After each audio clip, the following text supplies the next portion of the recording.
Now today we're going to be taking a look at the steering system on the Toyota Prius. Now the Prius uses an electric power steering system, so we're going to remove the steering column to see what's inside and how it works. Now if we look underneath the steering column with all the plastic panels removed, you can follow the steering column all the way down to this unit over here, and it's got the steering motor off to the side over here. So we're going to pull out this entire assembly so we can have a closer look at how this works. Now down over here you can see where the steering column is going to join to the steering rack, which is going to send its inputs out to the tie rods to actually turn the wheels. I've already got another video on how electric power steering systems work for a rack mounted EPS motor, so you'll want to click the link above to see that. However, this one here has got a column mounted EPS motor, so it's set up a little bit different. Now taking a look at the steering column setup here, you can see of course we've got our steering wheel and airbag assembly.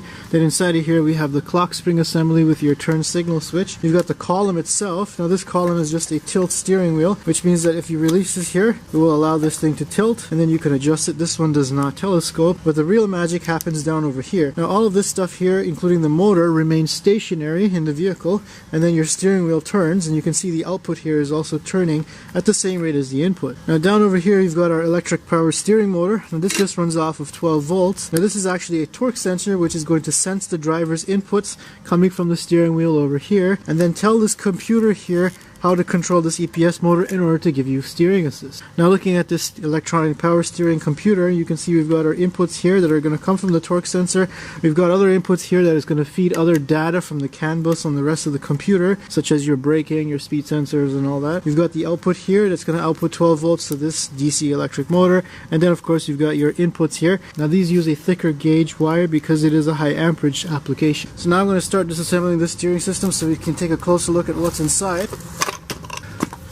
So that one part, and then we've got the other part here with the steering sensor on this side. Now this is the cool part. You've got your DC electric motor over here. You've got the input shaft coming in here from the steering column, and then you've got the output over on this side here, which has got this universal joint on it, and that's going to go down to your steering rack. You've got this entire housing here that's going to house this piece, which is actually going to rotate all together. You can see that it's fully encased in grease. Alright, I found this old sock lying in my brother's laundry. So I'll just use it here to wipe off all of this grease so you can take a closer look. You can see it appears we've got a giant gear on the outside here to which this input gear attaches to.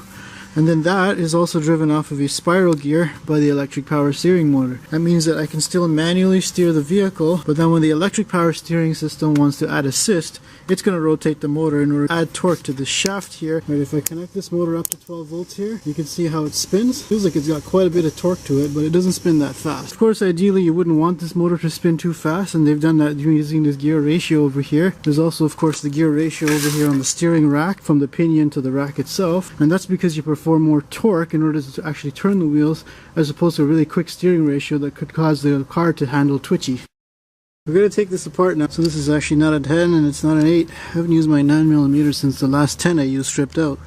I'll just pop this cover off here. I can feel the magnetic force. Yeah, the magnets are actually inside of this sleeve that's pressed into this casing. This thing could form a nice cup to throw your extra bolts in there, no matter how much you make it fall down. So we've got the magnets here off to the side, and here we've got the armature, which has got all the coils wrapped around it. It looks pretty cool. And you can see when I turn this, it actually is a direct drive over to the spiral itself. And next I'm going to remove these two 14mm bolts that hold this armature assembly to the spiral gear assembly here. Alright, now I can pop this off. And you can see this is the armature assembly. Now if we take a really close look inside of this armature here, you can see of course we've got our individual coils that are wrapped around inside of here. This is a brushed motor. You can see that the power supply is actually going to provide power over to these 4 brushes all the way around here, and that's what's going to individually power up each one of these coil sets, and then the magnets are going to cause them to rotate. Now looking around here, besides the armature, you've got a little bearing on the end here, and there's another bearing that's pressed in here. So I'll just undo these screws here. There's also this rubber bushing inside of here. Now using my favorite mechanical press, I was able to beat the armature out. Here you can see we've got a closer look at the brush assembly that sits inside of here. These here are the brushes. You can see they're kind of spring loaded, so they're always pressing up against this armature over here. Now this could also wear out, and that's why we don't like to use brushed motors. Now there's a giant nut here that I don't have a socket for. Then on the back of this main shaft here, you can see there's another giant socket that I would need for this. It has to be pretty deep socket as well. So I just nicked this nut here with this hammer and punch, and it's already turning. Should be able to extract this spiral here. It's pretty greasy, so I'm gonna have to bring in my brother's old sock again. Alright, so same thing here. I was able to get this one to turn as well. Don't need no big socket anymore. I can pull this guy off. Got a bearing on the inside here with a snap ring. Yeah, it looks like it's actually made of plastic. Now a typical spiral gear is only going to allow a one-way direction, where this has to be your input and that is going to turn in order to turn your output. And if you turn your output, it's going to kind of lock up because of the way the teeth are cut. In this case, the teeth are cut like this, but because it's plastic, it reduces the friction a lot. And you can see I can actually rotate this as I turn the steering gear. Now they have to have this in place in case your steering does fail and you have to resort to manual power steering. Now if you use regular gears, it probably wouldn't be able to happen because of the friction between them, but the plastic just allows so much friction. I'm just kind of scared that this plastic might delaminate from this flange over here one day and then you just kind of lose your power steering. Now a lot of other systems use a planetary gear set here, where you've got your input coming from the shaft, you got your output going to the steering rack, and then you've got your carrier gear which is connected to your motor. Still allows for mechanical connection. It still allows for a direct mechanical connection, and it also allows for your motor to free spin.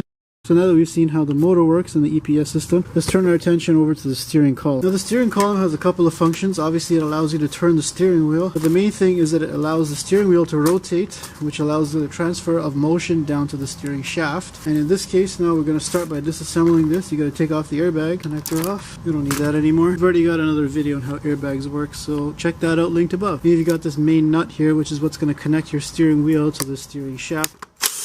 And I'm just going to jiggle that off with my mechanical press. Now, this entire assembly here has the clock spring integrated in here. Here, remove the clock spring. And you can also see we've got another sensor here. Now the steering angle sensor is actually part of your ABS and stability control system. It's not really part of the EPS system, because the EPS system is only working with your torque sensor, which is down at the bottom here. It doesn't really need to know where the position of the steering wheel is. It just needs to know how much torque is applied and which direction should you apply the torque. Let's just open up the steering angle sensor to see what's inside. Looks like we've got a circuit board inside of here. Over here it looks like we've got some sort of an encoder, which is what's going to pick up the little signals from this disc over here. Now this here is the clock spring. Now if you do turn this more than the allotted amount, it's going to break the cable inside of there. So make sure you don't do that like I just did.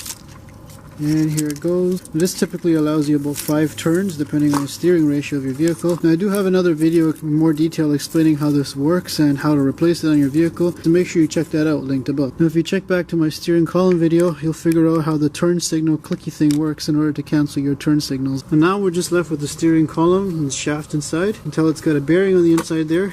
And then inside of here, it's splined. Now looking closely inside of here, this is the torque sensor. You can see that there's these white bands inside of here. And those white bands are going to actually correspond to these little holes or teeth on the steering shaft over here. So when this is plugged in inside of here, as these teeth rotate, whatever sensors inside of here is going to pick up the position of these holes over here. And that's what's going to tell the computer where you intend to turn the steering wheel. Okay, let's open this up to see what's inside. Pop off that cover. It looks like we've got a circuit board with 4 points here that are soldered to it. So at the top of the steering shaft here where the torque sensor is, I have a ring here. So it looks like inside of here we have the 2 rings that correspond to these rings over here. Inside of here we've got our circuit board. It's got 4 wires coming out, and there's these 4 points here that are soldered in. So I'm just going to go ahead and use my brother's desoldering tool here to desolder this.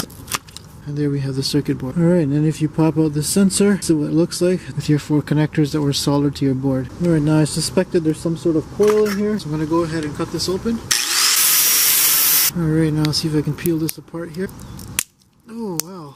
So the way this torque sensor works is this is going to sit around here. You've got these ferrous materials that are in between here and the coils that are inside of these white plastic pieces. Now this coil is going to correspond to this set, and this coil is going to correspond over to this set. Now this here forms your reference signal. So as this is rotating here, you've got this coil which is energized, and that's going to create a magnetic field. This little pattern here is going to disrupt that magnetic field, and that's going to be picked up by your circuit board over here, which is going to be processed and sent back over to the steering ECU. Now over on this side here, you've got a change in magnetic field that's going to occur. Because this is a torque sensor and this is going to rotate back and forth, well, that means that the signal between these 2 teeth here is going to change inside of here relative to your reference signal, and that change is going to be picked up again by this computer here, which is going to send a signal out to either turn the motor clockwise or counterclockwise to assist you. Now here's a closer look at how this torsion bar works. You can see I max it out on this direction, then I max it out over in this direction. Total torsion is probably about 4 or 5 degrees or so, but that's just enough to change the signal here so that it's detected by the coil. So to get a closer look, I'm going to chop this open. Right, let's see if I can break this off. Oh, it actually came out. So looking inside of here, you can see you've got this little beam, which is your torsion beam. Now this side is going to be fixed to the wheels just due to friction. This side is going to come along here with this key inside of here, and it's going to rotate inside of here. You can see there's a little bit of wiggle room inside of here. So it's first going to rotate that torsion beam before actually turning the gear itself to turn your steering wheel. Now that little slack is taken up by these two keyways here and the flats over here. That allows that relative motion between the two. But once you've caught that motion over there, you can continue turning against these flats here. That way the small little thing here is not really taking the turning forces. It's actually these flats over here. So as that comes off here, I can actually break this off here and you'll see that's what it looks like with that torsion beam on this side. Now this torque sensor is actually very similar to the rotary valve on a hydraulic power steering rack. So if you want to see how that works, make sure you click the link above to learn about hydraulics. In terms of the actual electronics itself, it looks like we've got a processing chip over here, and then there's a bunch of resistors and capacitors that supposedly do the filtering in order to change this into a usable signal that can be fed to the steering ECU. Speaking of that steering ECU, let's take a look inside of here to see what's going on. So just pop that open and you can see we've got a circuit board inside of here. Now these two big connectors here are the ones that come from power and go to the motor. So I'm assuming that this half of the circuit board here with these larger contacts are your high current contact.